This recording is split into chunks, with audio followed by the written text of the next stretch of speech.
इस दुनिया को सबसे बड़ा खतरा किसी परमाणु बम से नहीं है, किसी हाइड्रोजन बम से नहीं है। सबसे बड़ा खतरा है उन वैज्ञानिकों से जो व्यक्ति की यूटिलिटी को देखते हुए, उपयोगिता को और आवश्यकता को देखते हुए नए नए साधनों की खोज कर रहे हैं और यह कह रहे हैं कि जीवन को वो बड़ा आसान बना रहे हैं। मैं कहता हूं कि वो जीवन को बर्बाद करने पे लगे हुए हैं।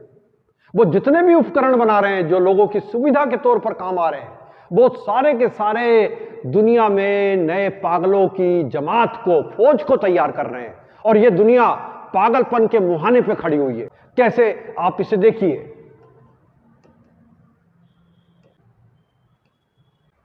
इसे इस तरीके से समझने की कोशिश कीजिए कि जब वैज्ञानिकों ने इंसान की गति को बढ़ाया तो हमने इस बात के लिए उसका स्वागत किया और उसे स्वीकार किया कि उसने हमारे जीवन को आसान बना दिया, सरल बना दिया। ऐसा हुआ नहीं, केवल उसने हमारी गति को बढ़ा दिया। जिस सभ्यता की गति जितनी ज्यादा तेज होगी वो उतना ज्यादा धैर्य को समाप्त कर लेगा और धैर्य यदि खत्म होगा तो उसके अंदर साइकोलॉजिकल डिसऑर्डर पैदा होना चालू हो जाएंगे और जब साइकोलॉजिकल डिसऑर्डर पैदा होने चालू होंगे तो वो केवल और केवल पागलों की तरह आचरण करेगा या उन लोगों को जिनकी गति कम है उसे वो पागलों की तरह ही नजर आएगा। और दुनिया में ये इतना बड़ा गैप बन चुका है उन लोगों के बीच में जिनकी गति बहुत तेज है और वे जिनकी गति कम है, उनके बीच का जो गैप है वो बढ़ता ही चला जा रहा है। इसी तरीके से एक दूसरा उदाहरण है जिसको कि लोग कहते हैं कि मोबाइल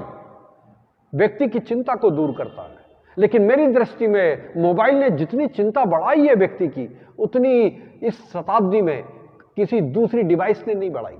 आज बच्चा मोबाइल लेके जाता है, माता पिता को लगता है कि मोबाइल उसके पास है, चिंता की कोई बात नहीं। पहले बिना मोबाइल के भी जाता था और घर लौट के आता था शाम के समय, पता नहीं चलता था, लेकिन अब मोबाइल लेके जाता और यदि बाई दी वे वो बात करना भूल जाए या कोचिंग में उसका मोबाइल बंद कर दिया जाए तो माता पिता धैर्य खो बैठते हैं। उनको लगता कि पता नहीं क्या हो गया, कहीं लड़का खत्म तो नहीं हो गया, कहीं कोई एक्सीडेंट तो नहीं हो गया। दुश्चिंताएं उसके मन में इतनी ज्यादा भर जाती है कि वो बीमार रहने लगते हैं।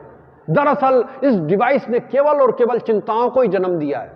तो आप देखेंगे कि जितनी भी डिवाइस है वो विपरीत को जन्म दे रही है, वो सुविधाओं को जन्म नहीं दे रही है, वो ऐसी असुविधाओं को जन्म दे रही है जो आपके मेंटल डिसऑर्डर को बढ़ाने में मददगार सिद्ध हो रही है।